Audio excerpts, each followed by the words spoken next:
موږ چې کلچر ډپارټمنټ ته لاړ شو هغوی وایي تاسو یو کېږئ ولې نه. موږ چې ټوریزم ډپارټمنټ ته لاړ شو هغوی دا وایي چې تاسو په یو پلیټفارم باندې ولې نه راغونډېږئ.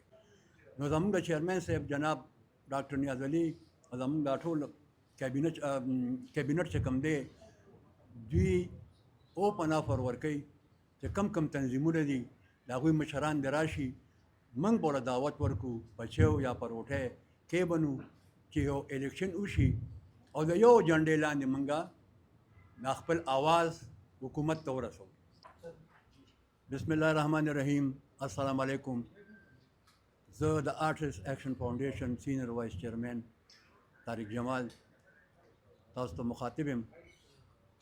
یو جهان مننه د پریس کلب او زموږ د صحافي ملګري چې کوم دي چې تاسو راغلی او بیا د خپلو آرټسټانو چې دونه په ګڼ تعداد کې دوی راغلل.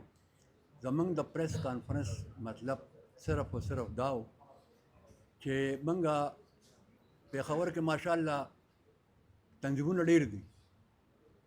هر سړی چې کوم دی هر تنظیم چې کوم دی فنکارانو د فلاح بهبود دپاره کار کوي. آرټس ایکشن فاونډیشن هم یو داسې تنظیم دی چې وقتاً په وقتاً دوی د فنکار د فلاح بهبود دپاره کار کړی دی. هغه لیست ډېر لوی لیست دی، موږ یې هغه کول نه غواړو. بهرحال په دې باندې به هم خبره وکړی شي. د ننني پریس کانفرنس مقصد دا دی چې دلته ډېر تنظیمونه دي او هغې کې صرف 3 تنظیمونه داسې دي چې هغه رجسټرډ دي. هغې کې یو آرټس ایکشن فاونډیشن دی، یو چې کوم دی هغه ارشد دی غالباً، دویم چې کوم دی ډایرکټر پروډوسر ایسوسییشن او نور داسې واړه واړه تنظیمونه دي، بلکې زه ورته واټس ایپ ګروپ وایم. نو مطلب زما دا دی چې موږ د پریس کانفرنس دې لپاره کوو. موږ چې کلچر ډپارټمنټ ته لاړ شو هغوی وایي تاسو یو کېږئ ولې نه.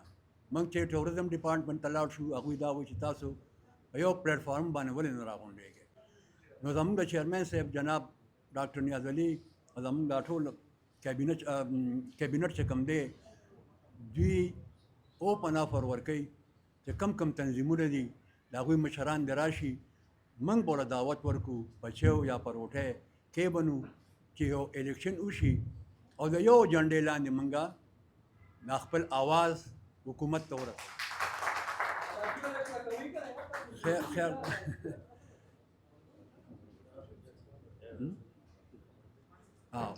باقي ډیټیل چې کوم دی هغه به زموږ پېښور ډویژن سینیر وایس پریزیډنټ جمشید صاحب کوي او دې د گفتار هم غازی دی که نه. نو جمشید صاحب تاسو ته زه دعوت درکوم جی. بسم اللہ الرحمن الرحیم. میں جمشید علی خان سینئر وائس پریزیڈنٹ پشاور ڈویژن. سب سے پہلے میں خوش آمدید کہتا ہوں ڈاکٹر نیاز علی جو ہمارے چیئرمین ہیں کرتا دھرتا ہے، اور چونکہ وہ اسلام آباد ہوتے ہیں تو ان کا ہمیں حکم ہوتا ہے کہ آپ آئیں اور یہاں پہ ہم 2-4 باتیں کر لیتے ہیں. اس کے علاوہ ہمارا پورا کیبنٹ آپ کے سامنے ہے. میرے لیفٹ پہ جناب سینئر وائس چیئرمین طارق جمال صاحب ہیں، آپ سب کے جانے پہچانے ہیں. ان کے ساتھ حمید اللہ ہے.